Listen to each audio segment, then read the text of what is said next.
इस भारत बंद के आंदोलन के साथ में हैं और बहुत अफसोस के साथ मुझे ये कहना पड़ रहा है कि माननीय मोदी जी के माध्यम से जो मोदी सरकार ने ये सब कुछ किया है, क्योंकि सब कुछ उन्होंने बेच दिया।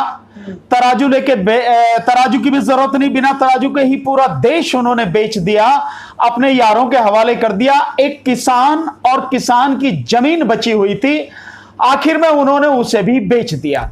और केवल यही नहीं है, ये जो किसानों को उन्होंने बेचा है, किसानों की जमीन को, अपने यारों को, कॉरपोरेट्स को, पूंजीपतियों को, उद्योगपतियों को जो बेचने की पूरी उन्होंने सब कुछ तैयारी कर दी, बेच दिया है।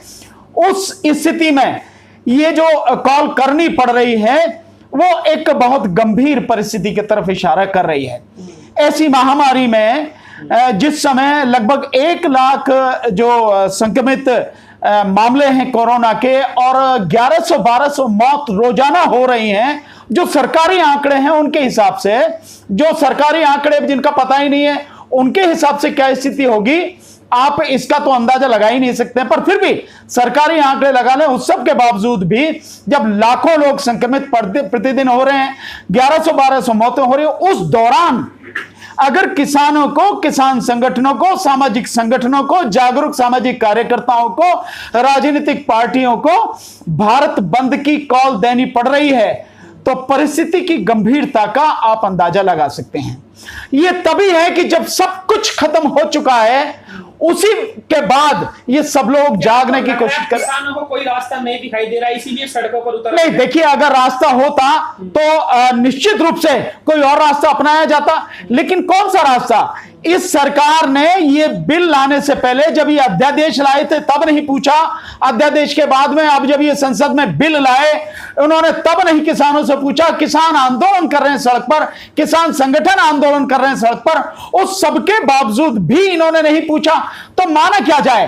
राजनीतिक दल, आप देखिए कि राजनीतिक दलों ने विशेषकर राज्यसभा में किस जबरदस्त तरीके से उसका विरोध किया और वो चाहते थे कि वहां पर वोटिंग हो, लेकिन सरकार ने वोटिंग नहीं कराई और जिस हपड़ दपड़ में और एक जिस तानाशाही के माध्यम से सरकार ने ये बिल पास कराए, और केवल यही बिल नहीं, जो औद्योगिक नीति से जुड़े हुए जो बिल हैं, औद्योगिक जो जिसमें एक मुख्य रूप से बिल यह है कि जिन औद्योगिक इकाइयों में 300 तक जो लोग काम करते हैं, मजदूर काम करते हैं, अब उन औद्योगिक इकाइयों को, उनके मालिकों को पूरी छूट दे दी गई है कि वो जैसे चाहे, जब चाहे, जितने चाहे छटनी कर दे, उसमें कोई हड़ताल नहीं हो सकती।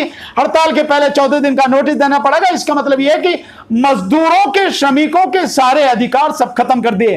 और ये आप इस तरह से तानाशाही देख लें। सुधार बता रहे हैं, सुधार कर रहे हैं। नहीं, अगर सुधार है, चलिए आप हमारी बात नहीं मानेंगे, अगर सुधार हैं तो ये जो सुधार हैं इनका विरोध आरएसएस के दोनों संगठन क्यों कर रहे हैं? आरएसएस का भारतीय किसान संगठन, भारतीय किसान संघ और भारतीय मजदूर संघ क्यों इसका विरोध कर रहे हैं? अगर ये सब कुछ सुधार है तो वो क्यों कह रहे हैं कि जिस हपड़ तपड़ में सब कुछ किया गया, जिस तानाशाही से किया गया है, तो उसे कैसे माना जाएगा सुधार है? तो क्या आप कह रहे हैं कि सरकार बेलगाम हो गई है? जो अपने जो पेरेंट ऑर्गेनाइजेशन है उनकी भी नहीं सुन रही है? नहीं, निश्चित रूप से सरकार पूरी तरह से बेलगाम है। सरकार पूरी तरह से तानाशाही पे उतरी हुई है। सरकार देश के किसी भी व्यक्ति की बात सुनने को तैयार नहीं है और इस तरह से काम कर रही है। मैं समझता हूं कि कोई थाने में पुलिस वाला भी इस तरह से काम नहीं करता जिस तरह से सरकार काम कर रही है। तो सारी सीमाएं उसने तोड़ दी है। आखिर ये लोकतंत्र है। चलिए मैं मानता हूं लोकतंत्र आपने लगभग खत्म ही कर दिया है, आपने संविधान को खत्म ही कर दिया, पर फिर भी आप सरकार में हैं,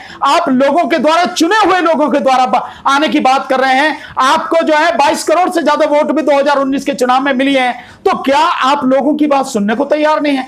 बिल्कुल भी सुनने को तैयार नहीं। उस स्थिति में भी कि जब आपका विरोध न केवल मजदूर कर रहे हैं, आप इस देश के छात्र कर रहे हैं, इस देश के नौजवान, बेरोजगार नौजवान कर रहे हैं, किसान कर रहे हैं, पॉलिटिकल पार्टियां तो कर ही रहे हैं। आप मतलब कुछ भी आपने सारी सीमाएं तोड़ रखी है। संसद में जिस तरह से आपने किया, राज्यसभा में कल 14 बिल आपने पास करा लिए, विपक्ष है नहीं और आपने बिल पास करा लिए।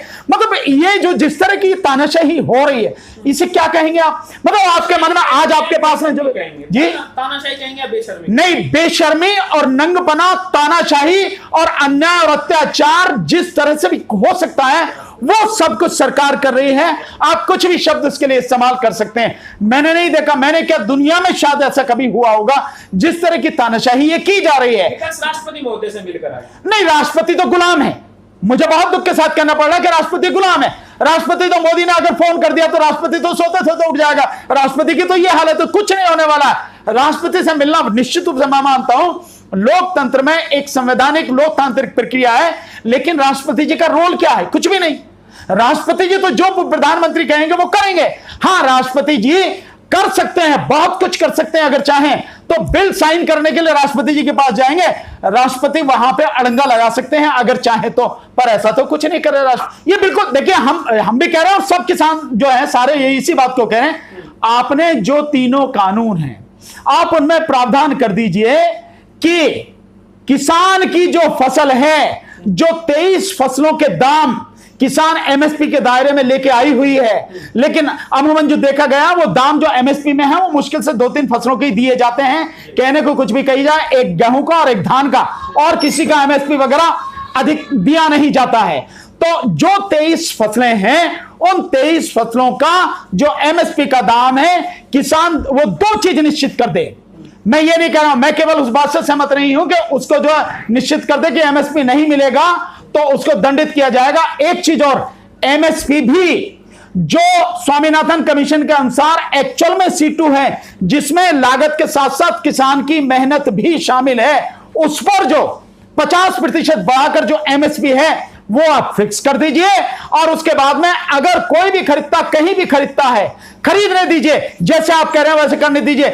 लेकिन उस एमएसपी से नीचे अगर कोई भी खरीदेगा तो उसको दंडित किया जाएगा। उसमें सजा का प्रावधान रखिए, उसमें जो है आर्थिक दंड का प्रावधान रखिए, और आप इसको उसमें लिख दीजिए, कानून में लिख दीजिए। ऐसे ही जैसे पास कराया अमेंडमेंट करके ऐसे ही पास करा दीजिए, ऐसे ही इस कानून को सुनिश्चित करवा दीजिए। उसके बाद आपको जो करना करिए। देखिए, प्रधानमंत्री मोदी जी कहते हैं कि अब तो किसान अपने आप खुद तय करेगा, अपनी जो फसल का जो पैसा है वो खुद तय करेगा, जितना ज्यादा से ज्यादा बेचना है, किसान मालिक बन गया है, तो इससे किसान को फायदा होगा। ऐसा करते हैं। इसके लिए सबसे बढ़िया तो ये रहेगा कि मोदी जी को कहते हैं कि सब ये थोड़ी देर के लिए छोड़ो, झोला उठा के चलो, और किसान जो है ना, जो अपनी जमीन बेच रहा उसके साथ बुग्गी भैंसा में बैठ के आओ और यूं कि भैया तू अपनी फसल के जो दाम मांगने मांग, और चुपचाप आप बैठे रहो, देखते रहो तमाशा, दाढ़ी वाड़ी लगा के, ताकि आपको लोग पहचान ना पाए, और जाके मंडी में देखो। ये इस देश को गुमराह करने का सबसे भयानक षड्यंत्र प्रधानमंत्री का है।